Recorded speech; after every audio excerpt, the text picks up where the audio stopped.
All right, welcome to Module 12. And we're going to talk about electrical safety. And it's a personal protection type of situation. There's many different aspects of electrical safety, whether you apply it to electric power systems in high voltage environments or you apply it at home. You know, electrical safety is something to be aware of. Electricity is invisible. And knowing where the hazards are ahead of time is really the purpose of electrical safety. And we're going to talk about some of those hazards here in this module.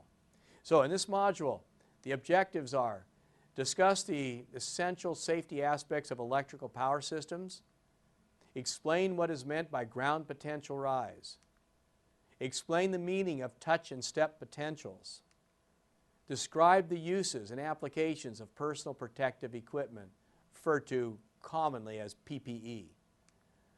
Discuss electrical safety around the home, and discuss electromagnetic fields around power lines. These are the areas that we're going to be focused on here in this module. Okay, starting with substation grounding. Substations have a ground grid underneath the gravel. I pointed that out in an earlier module about the substation ground grid. There's copper wire buried 18 inches basically below the surface of the ground, and that ground grid ties all of the structural steel together, the control building, the fence, everything metal around the substation, the equipment, the dead tank circuit breakers, and the metal around transformers, all attaches to the ground grid. Having everything tied together as a ground grid creates what's known as an equal potential. Is zone of equal potential. Everything you touch inside the substation, you know, the breakers and the structural steel and what you're standing on and a switching platform and a control building are all connected together to form what is referred to as a equal potential. Now, when a fault happens in a substation or a lightning strike hits in a substation, that energy is dissipated throughout that ground grid and dissipated into the earth. Into the conductive earth. If it's a fault in a substation, then the energy is going to go back to the sources through the earth, and in some cases back through neutral and static wires, but most of that energy is going to go back to the sources through the earth. And that's what the ground grid is basically allowing to happen. So here's a picture of a substation with a ground grid with a power fault hitting and then letting all this substation energy fault energy get dissipated into the earth, and it's really a current that's going back to the sources. Okay, and when that energy gets distributed out to the sources, it creates what's referred to as a ground potential rise.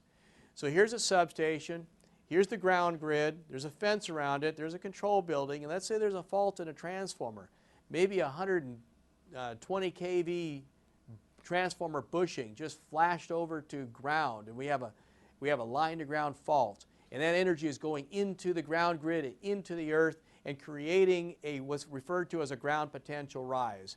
And maybe that ground potential rise is 20,000 volts, because the grid resistance when you measure it turns out to be 1 ohm, and then you have a 20,000 amp fault.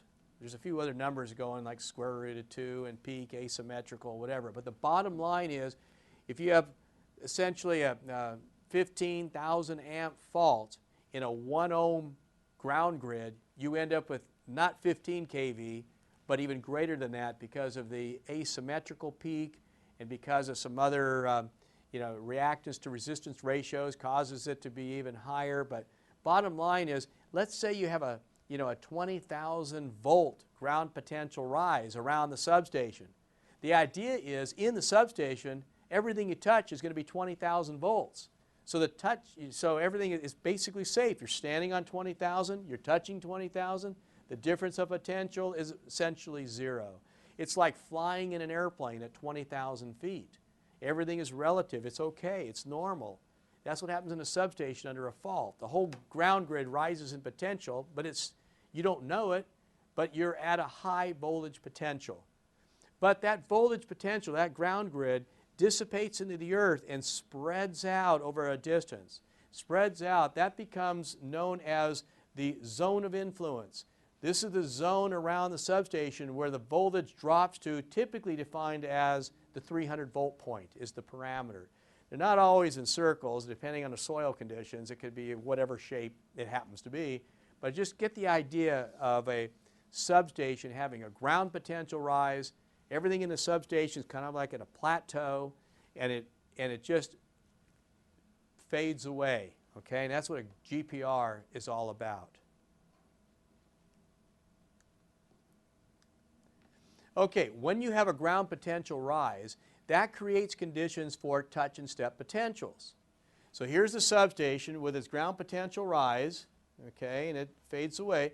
And if you were next to the substation, you might be at this potential, touching the fence, having a difference of potential, just being outside the substation, touching the fence.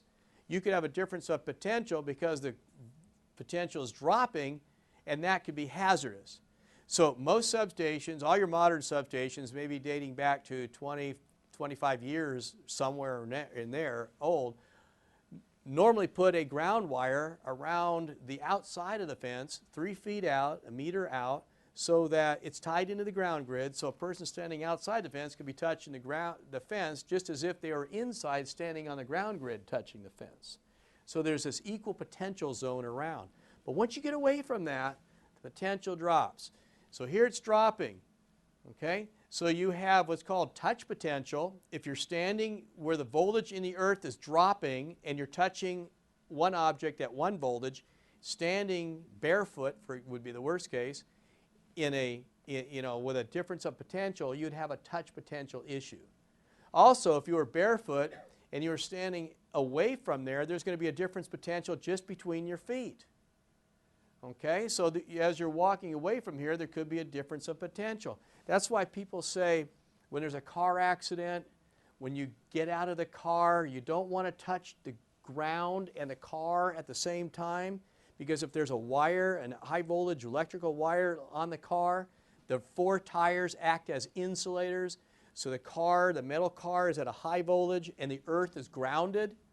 So when you get out of the car and you touch the car and the ground and you're shorting out the rubber tire insulators, you can have a potential across you that could be harmful, it could actually be fatal. Okay? And also you hear about, oh, then you're supposed to jump out of the car. That's right. If you jump out of the car, you're at one potential, going to another potential, okay, without touching the car. Now you're on the ground potential. And when you walk away, you either take baby steps or you hop because of step potential. I mean, it might sound crazy, it might sound, way out there, but this is reality in power systems. You have touch and step potentials, okay? When lightning hits, some type of a pole going up, it'll send out energy, and that energy can have, drops, and that's why cows standing near a tree, for example, if a tree gets hit with lightning and the energy goes out, cows have the 4 legs, and they're at different potentials. That could kill cows. That's kind of what happens is step potential. So there's touch potential, step potential. In a substation, you try to have equal potential so that you don't have the issues of difference of potentials. This is all about electrical safety. So when you have a fault, a ground potential rise, there are situations where you have touch and step potentials.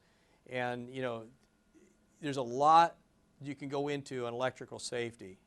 Okay, so we're going to just keep it at this high level for now.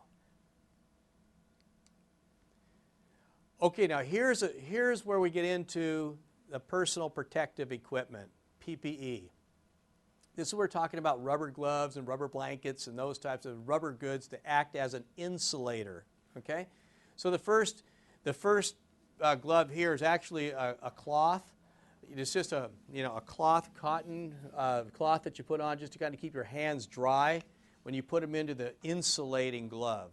And this insulating glove is usually tested at 30 kV, 20 to 30 kV RMS. So you can bare hand 12 kV, and you tested the glove for higher than that.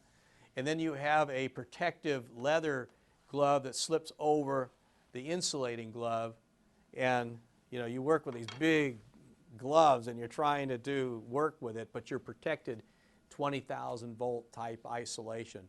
Then you can actually touch energized lines, or if a line might be de-energized, but if it accidentally became energized, you're already protected. So this is a form of personal protective equipment, rubber gloves. Here are more personal protective equipment products. Here's a rubber blanket so that you can stand on it, or you can cover something up with a rubber blanket, also good with the same insulation level, or a rubber mat, little sturdier material that you can stand on and not get damaged by small rocks or those types of things. It gives you insulation from the grounded earth. Okay, and then there's rubber boots that are rated